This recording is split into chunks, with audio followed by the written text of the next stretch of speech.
Hello. किती दिवस झाले तुझं कॉल नाही, काय नाही, सगळं व्यवस्थित आहे ना? मला भेट. काय सांगू तुला, भावाला डेंग्यू झालाय.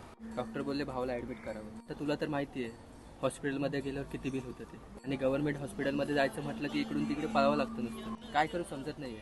तुला माहित नाही का, श्री स्वामी कृपा मल्टी स्पेशालिटी हॉस्पिटल टिटवाळ्यातलं उत्तम हॉस्पिटल आहे. इथे माझ्यापासून माझ्या संपूर्ण परिवाराची ट्रीटमेंट केली जाते. इथे कमीत कमी खर्चात चांगलीत चांगली ट्रीटमेंट दिली जाते. प्रत्येक प्रकारच्या पेशंटवरती मेडिकलच्या आणि लॅबच्या बिलात 10% सूट दिली जाते. दवाखान्याच्या बिलात 10 ते 15% सूट दिली जाते. अरे वा, पण हे हॉस्पिटल नेमकी आहे तरी कुठे? जसं तू गणपती मंदिराच्या पुढे आलास ते आपल्याला जुना जाकात नाका लागतो, तिकडेच आपल्याला हे हॉस्पिटल दिसतं. इथे नक्की कमी खर्चात ट्रीटमेंट होईल ना? नक्कीच. हा आहे यांचा एंट्री पॉइंट. नातेवाईकांना बसण्यासाठी अशी जागा आहे. बाजूला मेडिकल आहे, सगळ्या प्रकारचे औषधं मिळतात. आयसीयू साठी आणि रिसेप्शन साठी वेगळ्या प्रकारची एंट्री दिलेली आहे. प्रशस्त असं ऑपरेशन थिएटर, 9 बेडचा प्रशस्त असा आयसीयू. आयसीयू मध्ये ventilator BiPAP, centralise oxygen 24 तास उपलब्ध आहेत. हे आहे यांचा जनरल वॉर्ड, तिकडेच लेडीज आणि जेंट्स सुद्धा राहू शकतात. हे यांचा स्पेशल रूम डिलक्स. टिटवाळ्यातलं हे एकमेव हॉस्पिटल आहे ज्यांच्याकडे स्वतःची ब्लड बँक उपलब्ध आहे. पण बिलाचं कसं असणार आहे इकडे? तर मी तुला डायरेक्ट डॉक्टरांची भेट करून देतो. Myself, Dr. Pradeep M. Parmar.